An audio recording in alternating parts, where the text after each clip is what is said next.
On y va. On y va. Bienvenue au premier entretien qui s'intitule « La passation orale comme moteur de survie culturelle ». J'ai avec moi Omer Saint-Onge. Omer Saint-Onge est de la communauté de Mayo-Tenam, près de Sept-Îles, sur la Côte-Nord. Omer est un auteur qui a écrit un livre qui s'appelle « Medewin, la voix du cœur », aussi impliqué au théâtre dans des projets comme Chimush et aussi Outé qui a été présenté au festival ZH. Omer est aussi trappeur, chasseur, pêcheur en haute mer. Omer a été conseiller spirituel pour la commission de réconciliation, très impliqué contre la drogue, le suicide dans sa communauté, d'autres communautés. Bon, il y aurait beaucoup de choses à dire. J'essaie de faire ça rapidement. Cher Omer, comment ça va? Ça va bien, vous de même? Oui, je vais très bien, je vous remercie. J'aimerais commencer en discutant de votre roman qui s'intitule Medewin, la voix du cœur. La voix du cœur. Un livre, le travail de ce livre-là a commencé dès 2012. Le livre est paru en 2016 sous sa première édition. En ce Oui. moment, c'est un livre qui est distribué partout au Québec, en Europe aussi, en France. C'est une pièce qui raconte, entre autres, l'histoire de l'étoile et du boulot.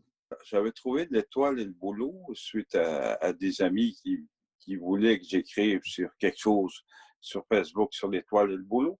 Et l'étoile et le boulot, c'est un peu l'humanité. L'humanité, l'humain, comment est-ce qu'il est le début de la création, le début de la création du monde? Comment est-ce qu'ils sont projetés à travers ce monde ici? Si on peut appeler la Terre, comment est-ce que le monde est apparu? J'essaie de... Parce que si j'aurais pu parler de micro-choses, le monde n'aurait pas compris. Donc, j'ai pris l'étoile et un boulot. Les seules structures qu'il y avait au commencement de la vie. Il y avait des étoiles, puis la végétation. Avant que l'humain arrive dans cette planète, tout a été prêt. Tout a été modelé pour que l'humain soit bien à travers ça. Ça fait que j'ai choisi l'étoile masculin et le boulot féminin. Un peu pour ça.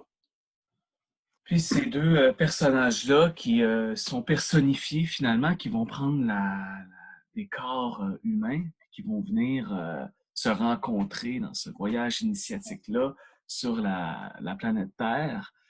Quelle est la place que prend l'oralité, la passation orale dans votre travail? Vous savez que j'ai grandi dans une tente les premières années de ma vie avant de retourner dans les communautés. Fait que mon père, c'était un très bon conteur. Ma mère aussi, d'ailleurs. Tellement que ces contes-là, on pouvait faire comme un film dans notre cerveau, tellement c'était bien compté. Fait que le soir, avant de dormir, il y avait des légendes à travers. Toutes des légendes. À chaque soir, il y avait des légendes avec des à suivre. Des séries, comme aujourd'hui, le monde aime bien les séries. C'est un peu style série qu'on écoutait de soir en soir. Fait que, avec tous les crépissements de poêles à bois, puis de choses, puis on s'endormait sur des images. Ça fait que j'ai tout rassemblé ces images-là, ces contes-là, ces légendes. Je les ai mis à ma manière que moi, je comprenais ces légendes-là. Puis, je les ai écrits. Je les ai écrits d'une manière, pas de point d'interrogation, pas de point, pas de virgule. J'ai des amis, heureusement, qui ont pu corriger ces écrits-là, dont sans nommer Fanny Charest, une des grandes amies qui a travaillé 4 ans, elle aussi, à ce livre-là. Donc, je l'ai appelé mon co-écrivaine parce qu'elle a tout corrigé ça. Fait que moi, j'ai écrit, puis c'est un peu toute l'histoire aussi. Après les légendes, j'ai patenté une histoire de Medewin. Les plus grands enseignements, j'ai mis dans le livre les plus grands enseignements spirituelle, traditionnelle, autochtone. Comment est-ce qu'on doit procéder? C'est une recherche. Mon livre est à base de recherche. La recherche de l'être, la recherche de l'être humain, la recherche en soi, de tout ce qui vaudra. Oui, ben moi, c'est ce qui est une des choses qui m'a inspiré dans mon travail artistique, ça a été entre autres cette idée de recherche-là, donc cette idée d'être toujours avec le doute, d'être toujours en recherche, de pas nécessairement d'avoir trouvé, de pas être arrivé à une réponse, mais d'être dans une continuelle recherche, une recherche qui s'inscrit dans, comme vous l'avez nommé, une imagerie. Et je sais que l'imagerie, la façon de montrer des images, la façon de nous exposer les sensations par l'image, donc dans une espèce de description d'image, c'est aussi un des traits très avec lequel on pourrait décrire la langue l'Innu et Mun. On dit que c'est une langue qui est très imagée aussi. Dans l'oralité, j'ai l'impression que la présence de l'image est très forte, contrairement à une langue comme par exemple le français. Est-ce que je me trompe? Non, exactement. Il y a beaucoup dans ma langue parce que quand j'écris, je pense à Innu et je traduis dans ma tête pour faire une œuvre en français. Ça fait que tout ce que des choses que je dis, que j'écris en français a été traduit de l'Innu en français. Ça fait que on n'a pas le choix d'imager la chose pour essayer de faire comprendre comment on peut se débrouiller à travers notre recherche, à travers notre spiritualité ou tout simplement notre vie. J'ai mis ça de manière beaucoup imagée. C'est pourquoi que Fanny et moi, on s'est pas mal parlé des fois parce que moi, je conçois mes affaires avec des images. Elle conçoit de façon logique, la logique des choses, de prendre coup. Là. Donc, c'est un peu, si on pourrait dire, c'est un peu la façon dont on transforme le message avec la mentalité Innu. Là, tout à coup, on doit l'adapter, si on veut, dans sa traduction. C'est un transfert d'adaptation d'imagerie pour être capable de passer de l'Innu et Mun au français. Comment on réussit à garder l'idée tout en transposant, si on veut, comme ça, d'une vision, donc une langue à une autre?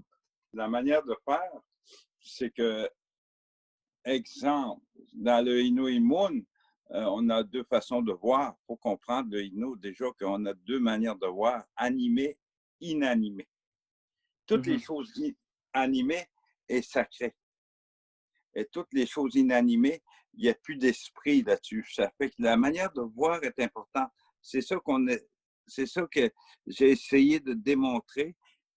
Comment on peut, mettons, rendre vivant un arbre en français? Comment dire que l'esprit est parti sur une table en bois? C'est toutes des manières de recherche qu'on on a fait de notre mieux de trouver, puis d'essayer de faire comprendre aux gens que chaque chose est importante. Même une roche, il y a une vie dedans. Fait que, et elle doit le respect un peu partout. Ça n'a pas été évident. Des fois, il y a beaucoup de choses. Fanny est obligée de réécrire combien de fois. Non, c'est pas comme ça. Non, on ne comprend pas. Elle me disait, ben, c'est beau comme ça. Non, non, non, non, c'est pas ça que je veux dire. C'est parce qu'il y a l'humain, l'homme et les humains. C'est différent pour la langue Innu. Ça, c'était dur pour qu'on comprenne. Est-ce que vous pouvez nous expliquer plus en détail, c'est quoi la différence entre l'homme et les humains? Donc, c'est deux concepts différents dans la vision Innu? Dans la vision Innu, l'homme peut être moi et l'humain reste moi, toi, puis tout le monde. Quand on veut mettre ça au pluriel, l'humain reste toute l'humanité, tout ce qui est humainement vivant. Donc, l'humain peut être autant un oiseau, l'humain peut être autant un caribou, parce que c'est la vie. C'est ça un peu pour nous autres, chez les Inuits, l'humain. L'homme, c'est vraiment l'espèce de personne à deux pattes qui marche, qui, qui fait de son mieux de penser bien, mais pas capable, un peu. Alors que l'humain inclut, si on veut, le vivant, c'est ce que je comprends? Le vivant, oui, le vivant de toute chose. Ça peut Okay. être une molécule parce qu'on a oublié, je pense, le plus important dans l'humanité, que l'homme se croit supérieur à toutes les autres. C'est là qu'on se trompe. C'est là qu'on a manqué notre coup, je pense. On a cru qu'on était meilleur, l'homme. Ouais. Alors que dans une vision qui serait celle du temps où vous étiez dans la forêt avec la tante, c'est une époque où l'expérience de la vie, l'homme n'est pas supérieur aux autres, mais comme en lien d'interdépendance. Je pense qu'on vit en communication avec ces êtres. C'est, mettons, l'animal que tu vas chasser, va te donner sa vie. Sinon, s'il ne veut pas te donner sa vie, tu ne le trouveras pas. Ça fait que mon père, j'ai toujours vu en grandissant que, mettons, il tuait un castor, toutes les os n'ont jamais été dans les poubelles. Il prenait les os qui restaient, puis il les accrochait dans un arbre pour le respect. Ou on mangeait un poisson, les os du poisson, les os, il remettait à l'eau pour l'esprit. C'était tous des symboles que moi j'ai grandi à travers le respect, pour respecter, puis remercier. On sait qu'après des décennies, même des siècles, il y a eu une oppression culturelle qui a été faite sur tous les artistes autochtones en Amérique. Les artistes ont toujours été au front, si on veut, pour la survie de cet héritage culturel-là. Donc, d'une certaine façon, c'est comme si la prise de parole des artistes autochtones a toujours été confrontée à une vision plus dominante qui vient un peu tenter d'étouffer une vision qui serait une vision autochtone. Puis un des éléments fondamentaux de cette transmission-là, c'est, en tout cas, on le sent bien dans Medewin, la voix du cœur, c'est l'idée de l'oralité. Aujourd'hui, c'était des enseignements oraux. Moi, j'arrive d'un jeune qui a eu tous des enseignements oraux. Rien n'était écrit. Un jour, je me suis dit, pour préserver, ou même pour les écoles, les Inuits, vous savez qu'aujourd'hui, il y a beaucoup de professeurs Inuits, mais qui n'enseignent pas la culture puis la manière d'oral. On doit maintenant, en 2000, dans les années 2000, écrire pour préserver quelque chose. Parce qu'il faut dire que dans nos choses, on est un peuple en voie de disparition. Beaucoup de métissage, beaucoup d'aînés qui meurent sans pouvoir donner ce qu'il y avait à donner. Certaines aînés ont jamais été, le monde n'a jamais été voir pour leur enseignement. Ça fait qu'on est rendu dans un point où on doit écrire pour préserver notre culture ou notre souvenir. Pour dire qu'on était ici sur cette planète, parce qu'il reste quoi, 27 000 autochtones, Inuits, 27 000 Inuits, puis j'en mets beaucoup là, sur une population de combien de milliards dans cette planète. Ça fait que chaque jour, chaque année, on perd beaucoup. On s'en va vers un souvenir, on disparaît. Et si on disparaît, peut-être des gens vont relire nos livres, vont relire nos affaires, nos arts, et vont dire, il y a eu déjà des peuples dont il était amoureux de l'humain, mais ils sont disparus aujourd'hui. Il y a quelques gouttes de sang qui restent. On est dans un point critique, nous autres, chez les Inuits, très critique. Regarde aujourd'hui le coronavirus. Si ça rentre d'aplomb dans les communautés, je crois que ça va nous bombardés parce qu'on est un peuple de toucher, on est un peuple aimant, être Hmm. capable de dire je t'aime à quelqu'un, être capable de l'enlacer avec nous autres. Aujourd'hui, c'est très dur parce qu'on n'est pas capable de coller quelqu'un pour lui dire je t'aime. Pourtant, c'est dans nos cultures. Puis être capable de regarder dans les yeux. Aujourd'hui, on est confiné à 2 mètres de regarder ma propre famille, mon propre frère, ma propre sœur. Je ne peux même pas rentrer chez eux. Tu vois comment est-ce que nous autres, c'est très dur. Nous autres, on a pris des charges à éliminer nos maisons, nos villages. Ceux qui sont le plus vulnérables au coronavirus, donc les aînés, c'est ceux encore qui ont toutes les connaissances. C'est comme mettre le feu dans une bibliothèque. Euh, Aujourd'hui, on ne peut même pas les approcher pour préserver cette connaissance parce qu'on ne peut pas les rendre malades, parce que cet esprit invisible qu'on doit se battre à tous les jours, je crois que on doit faire attention, c'est sérieux. Malgré nos bonnes médecines, nos choses, je crois qu'il faut faire attention aussi, pas créer une zizanie dans la communauté puis perdre tous nos enseignements. Malgré que beaucoup de nos aînés sont déjà partis, il ne reste pas gros. Moi, aujourd'hui, j'ai 57 ans. Je commence à devenir un aîné. À 57 ans, tellement on n'a plus d'aînés. On est les prochains aînés qui arrivent dans 5-10 ans. C'est court. Qu'est-ce qu'on va montrer à ces jeunes-là? Parce que nous autres, dans mon jeune temps, c'était pas le temps d'aller chercher des informations des aînés. On avait la joie à travers l'alcool, la drogue. Fait qu'on n'a pas pensé d'aller vraiment. Les seuls souvenirs que j'ai, c'est de mon enfance, quand mon père nous montrait à chasser l'ours, le respect des animaux, le respect des poissons. Le Inoïmoun aussi que j'ai gardé. J'ai ma fille de 13 ans. Elle ne voulait pas parler de Inou. Aujourd'hui, elle parle parce qu'on a dit comment ça pouvait être important de redonner espoir à notre langue, espoir à notre vie, notre culture.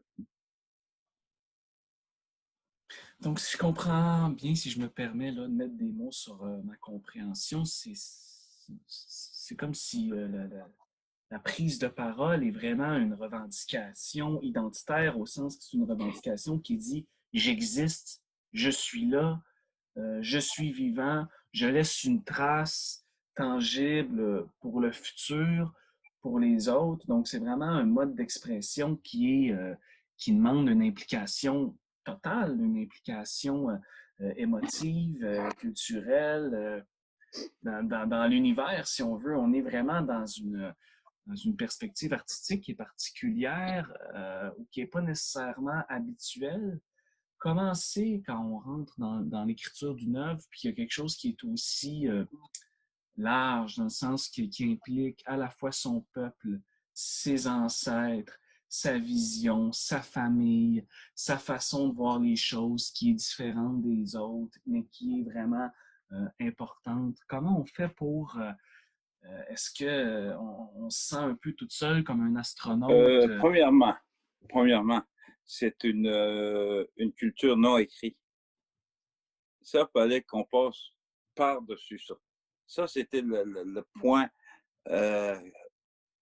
qui était le plus dur, de passer d'un enseignement oral à essayer de trouver quelque chose à écrire. Est-ce que les questionnements qu'ils m'ont posés, est-ce que les aînés, vas-tu être d'accord que je transcrive ces choses-là? Est-ce que mon peuple est prêt à recevoir des livres de culture? Je me suis dit oui. C'est le temps d'écrire quelques mots pour apprendre à modeler même. C'est tout façonner un livre de culture, d'enseignement puis de recherche. Comment est-ce qu'un être humain, ça peut être n'importe qui lit, peut se voir à travers ces choses-là, parce qu'on est tous des peuples de la terre, des peuples d'une même pensée, d'une même logistique, la logique de la tête. Tu sais, c'est pas parce que je parle Innu que j'aurai pas la même logique qu'un quelqu'un qui parle français ou anglais. Écoute, on regarde, on arrive d'autres expériences, de choses. Nous autres, on n'a pas connu le Moyen Âge. Ça a été dur pour le Moyen Âge. Nous autres, on arrive de trappes, de famines, de maladies. Ça fait que c'est comparable dans mon écriture. C'est comparable. Quelle recherche qu'on veut. Comment est-ce qu'on peut être chanceux d'être au monde? Comment est-ce que des gens, comme mes ancêtres, se sont battus pour que je suis en vie aujourd'hui? Qu'est-ce que vous voulez dire par là?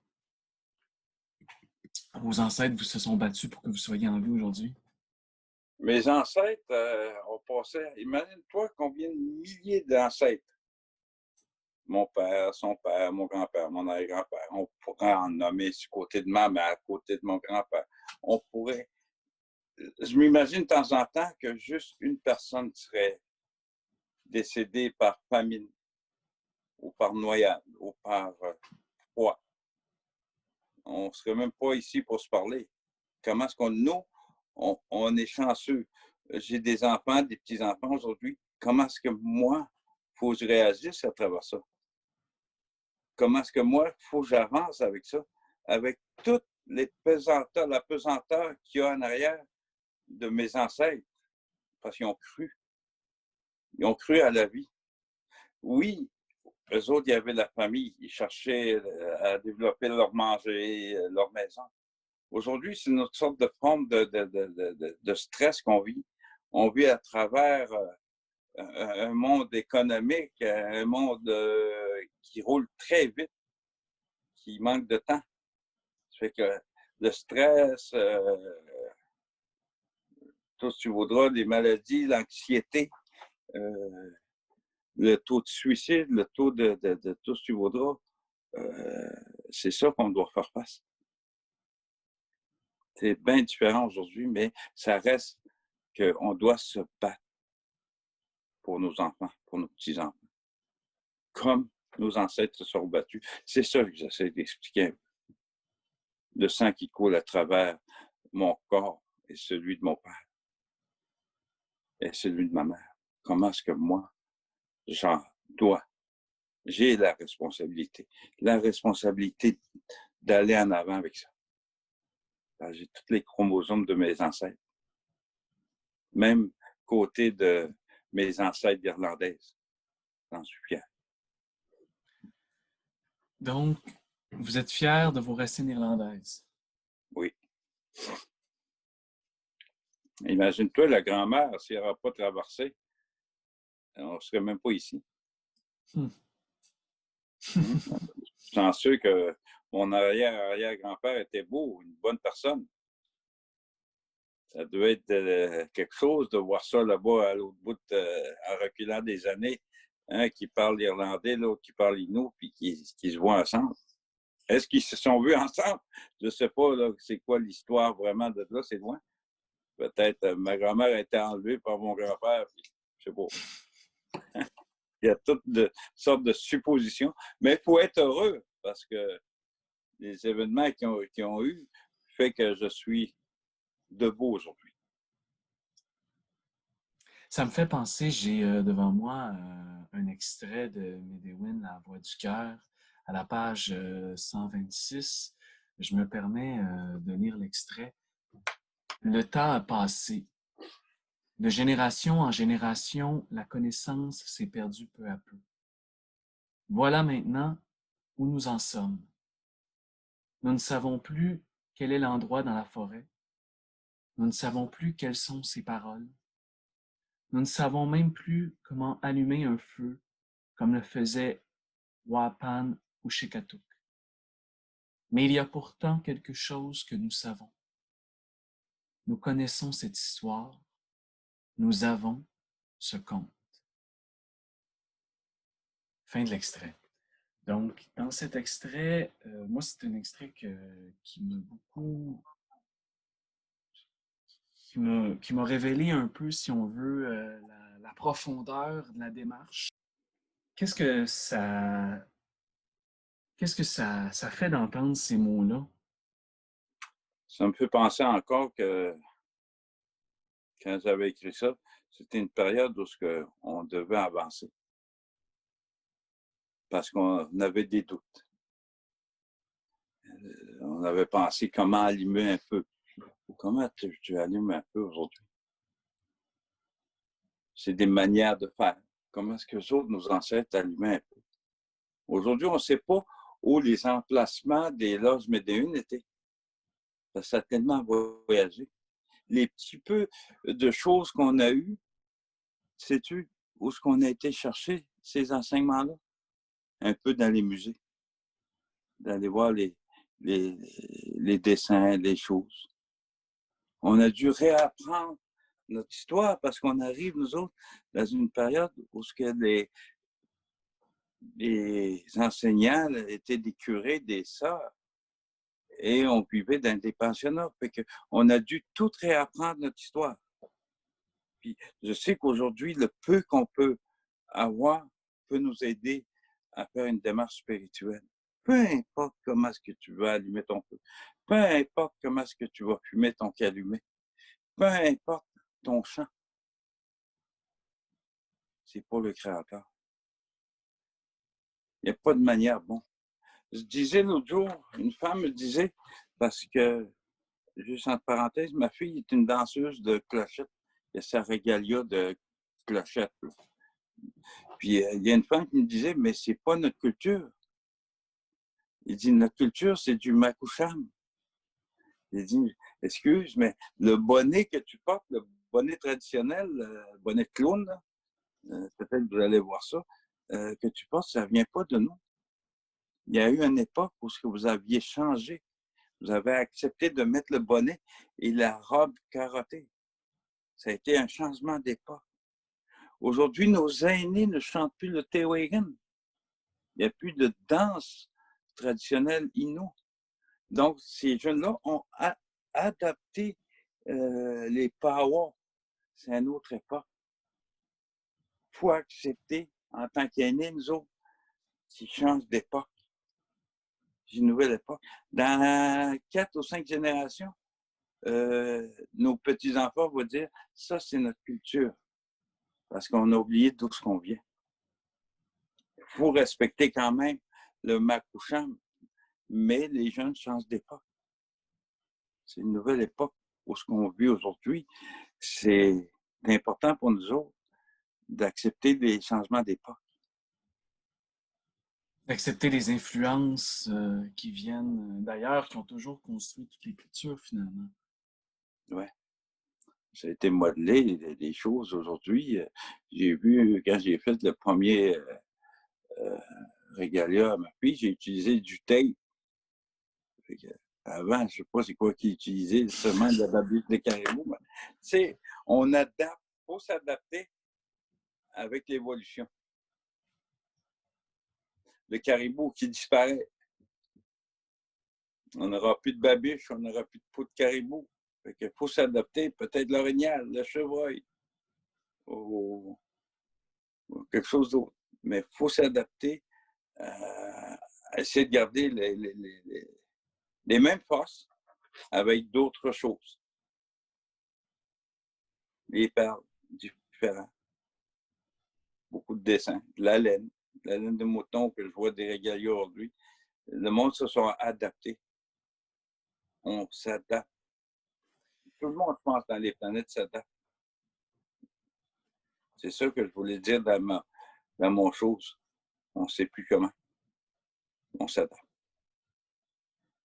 S'adapter, c'est intéressant. Ça m'amène à une autre de tes œuvres qui est Outé, qui a été présentée au théâtre, qui, sans nommer le mot adaptation, fait référence, si on veut, à l'adaptation que vous avez dû faire dans votre vie, fait référence aussi à votre enfance dans les pensionnats autochtones. On sait que, simplement pour mettre en contexte l'auditeur, dès la fin des années 1800 jusqu'en 1996, date de la fermeture du dernier pensionnat autochtone, c'est plus de 150 000 enfants autochtones au pays qui ont été retirés de leur famille pour être instruits par des groupes religieux. Vous, M. Omer Saint-Onge, vous êtes l'un de ces 150 000 enfants-là. C'est très difficile de parler de ça. On l'a vu notamment lors de Vérité Réconciliation, à quel point c'est extrêmement difficile de prendre parole sur tous les événements qui ont entouré la tragédie des pensionnats autochtones au Canada. Mais un des éléments qui est récurrent, et c'est peut-être là le lien que je peux faire avec l'idée d'adaptation, c'est l'idée du pardon. Une espèce d'idée, puis ça revient dans chacune de vos œuvres, cette idée que le pardon est salvateur. Le pardon est là pour nous permettre d'avancer. Comment vous avez réussi à aborder ces sujets-là dans votre pièce? Pour aborder ces choses-là, ça a été une étape très difficile au début. Parce qu'il fallait conter l'histoire telle qu'il a été vécu. Et aussi tel qu'il aurait pu être vécu aussi. C'est important. Comment est-ce qu'on aurait pu réagir à ça? Les gens, des fois, ne veulent pas entendre. Ils ne veulent pas voir la réalité des choses. Donc, on a modelé quelque chose comme un théâtre pour inviter les gens à venir voir l'histoire. Donc, on les a forcés à venir, autrement dit, dans un théâtre. Les Allochtones aiment bien le théâtre. Fait que la surprise qu'ils ont, c'est vraiment une histoire globale d'une personne sur 150 000 ou 200 000 personnes qui vont vivre, qui doivent faire face à des choses. On parle de pardon. Pardon. C'est un grand mot, hein? Quand on songe à pardonner. Mais je pense que le plus important, c'était de se pardonner, nous. D'avoir gardé ça en nous pendant toutes ces années-là. Pas capable d'expliquer c'est quoi qui se passait, pas capable de dire ces choses-là. On devait faire un cheminement de pardon pour nous autres. Et j'ai toujours dit que c'est des actes. On n'est pas obligé de pardonner aux actes, parce que c'est des actes qui ont été utilisés extrêmement durs, qui ont fait mal. Mais on peut, par contre, pardonner l'humain elle-même. La seule chose, comment j'ai arrivé, j'ai regardé un des abuseurs, un des personnages à travers mon histoire. Lui aussi a été bébé. Lui aussi, il n'a pas appris. Il n'est pas né méchant, il n'est pas né abuseur, il n'est pas né violent. Il a appris de ses modèles. Donc, en croyant ces modèles, il a refait la même chose à d'autres personnes. À un moment donné, le cercle de ça doit s'éteindre. Et si, en tant que victime ou en tant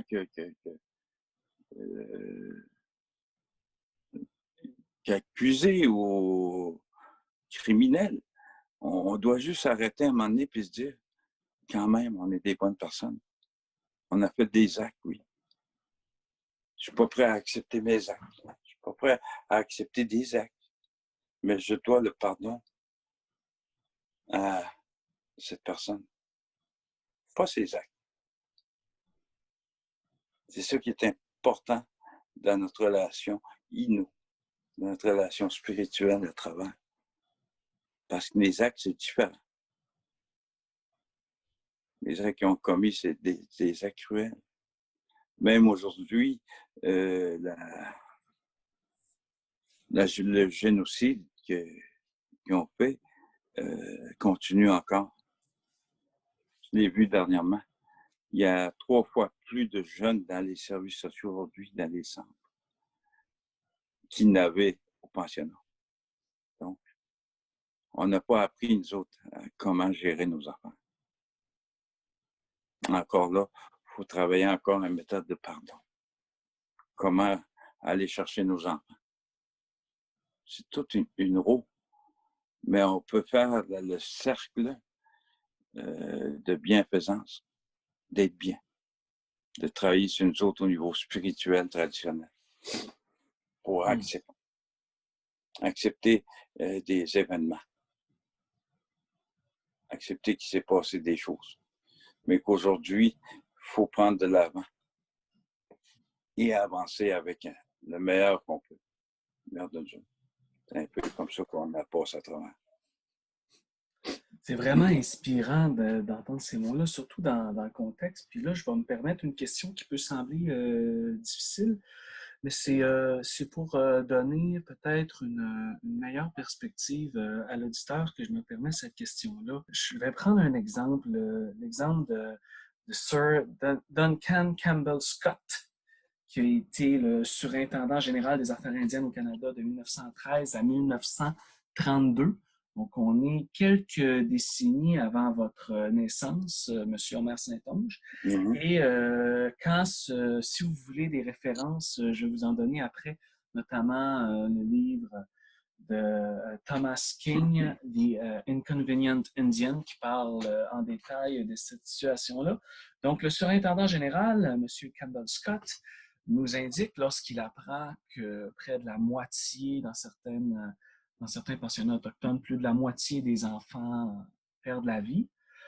Quand on lui apprend ces faits-là, il répond, c'est pas ce qui va mettre un terme à la solution finale du problème autochtone au pays. Donc, les mots sont extrêmement durs. On sait donc qu'on est dans une nation qui a tenté là, ouvertement là, de vraiment là, effacer ce qu'il appelait le problème autochtone.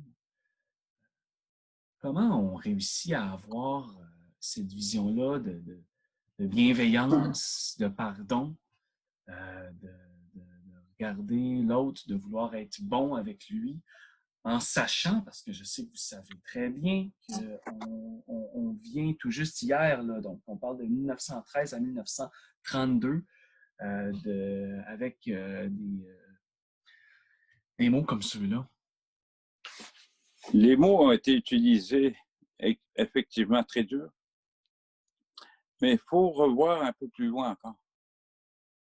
Si on connaît un peu l'histoire, ça a débuté un peu en Afrique, ça a débuté en Australie. Il y a eu des gens qui voulaient éliminer des peuples autochtones dans le monde pour prendre place à une nouvelle culture. Mais le pardon, comment est-ce qu'on a fait? Est-ce qu'à cause de ces choses-là, on est devenu un peu plus fort pour passer à travers? C'est sûr que la moitié de mes frères, de mes sœurs ont passé par le mort. Mais tous ces petits mondes-là qui sont traversés, on fait en sorte qu'on est un petit peu plus fort. On a réalisé comment. Et de par ces mots très durs, fait que mes ancêtres, eux, ne parlaient pas un maudit mot français, fait qu'ils n'ont jamais compris. Ils ont passé à travers encore plus facile. Ils ont appris après. C'est des relectures plus tard. Je pense que après avoir appris à parler français, à parler l'anglais, on a pu contraindre, on a pu déjouer le système qui est vraiment d'esclaves ou de choses.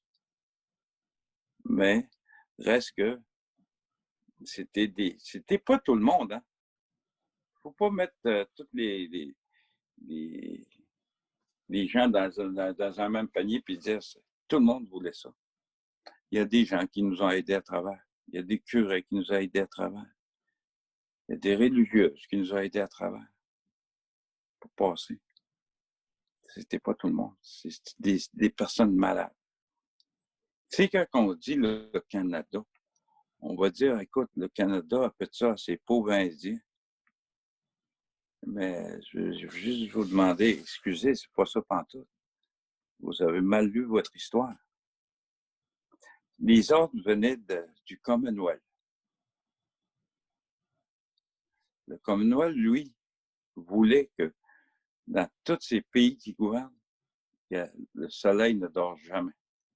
Donc, ils ont donné des ordres à son ministre, le premier ministre, qui était le Canada. Ils ont reçu des ordres. Les autres, il fallait qu'ils appliquent les ordres. Parce que le Canada, lui, ça a été un... Comment je dirais ça en français? Il faisait des choses. Un Avec exécutant? Un exécutant. Lui, il a exécuté. Pour ne pas le faire, il a mis les curés là-dedans, la religion. Il a donné les ordres de religion. Ça s'est fait de même. C'est juste des exécutants. Et si on veut poursuivre quelqu'un, c'est aller poursuivre notre reine, Élisabeth, notre grand-mère. Les ordres venaient du Commonwealth. Ça fait que Québécois, Canadiens, ne vous sentez pas coupables. Vous étiez seulement des exécutants. Sinon, ils vous tranchaient la tête. C'était un peu le système du Moyen-Âge. C'était des ordres du Commonwealth.